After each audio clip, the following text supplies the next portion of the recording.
Үйде отпайсың, комиссардан баштап тұрау, азыр какой-то бір бақтараққа жауышып отасың. Қой бұладайым, ұят бар ма сенде? В Чуйской области теперь отныне прекращается практика хаотичных и дублирующих проверок. Өлкө башчысы Садыр Жапаров УКМКнын мурдагы кызматкерлери Азамат Осмоновду жана Айбек Шаменовду ээлеген кызматынан бошотту. Маалым болгондой, Азамат Осмонов президенттин Чүй облусунун өкүлчүлүгүн, ал эми Айбек Шаменов Баткен облусунун өкүлчүлүгүн башкарып турган болчу. Садыр Жапаровдун бул тууралуу жарлыкка койгону 3-мартта жарыяланды.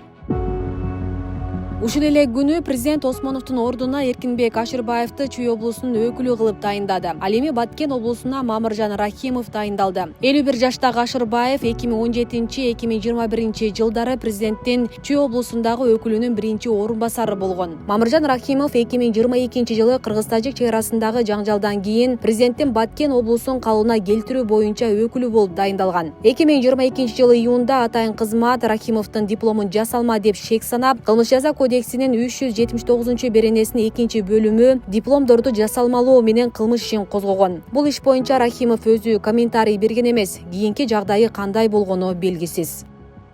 Президент Садыр Жапаровдун дагы бир жарлыгы менен Айбек Токтоболотов Кыргызстандын Катардагы элчиси болуп тайындалды. Тиешелүү маалымат 3-мартта президенттин сайтына жарыяланды. 47 жаштагы Айбек Токтоболотов буга чейин Тышкы иштер министрлигинин 4-саясий департаментин жетектеп турган. Катардагы мурдагы элчи болсо Марат Нуралиев былтыр 27 декабрда мамлекет башчынын жарлыгы менен кызматынан алынган. Ал эми Канат Табалдиев УКМКнын Ош аймактык башкармалыгын жетектей турган болду. Жаңы жетекчини кечээ 3-мартта атайын кызматтын төрагасынын орун басары Алишер Эрбаев облустук мекеме ишканалардын жетекчилерине тааныштырып, Табалдиев кызматына киришти. Белгилей кетсек, Канат Табалдиев 27 февралда өз арызынын негизинде Ош облусунун Кара Суу районунун акими кызматынан бошотулган. Ал бул кызматка 2024 жылдын августунда дайындалган. 2011 жылдан 2024 жылдын 12 августуна чейин Кыргыз Республикасынын улуттук мамлекеттик коопсуздук комитетинде ар кандай жооптуу кызматтарда иштеген. Асел Сыдыкова, Мирзат Сапаров, Регион телеканалы.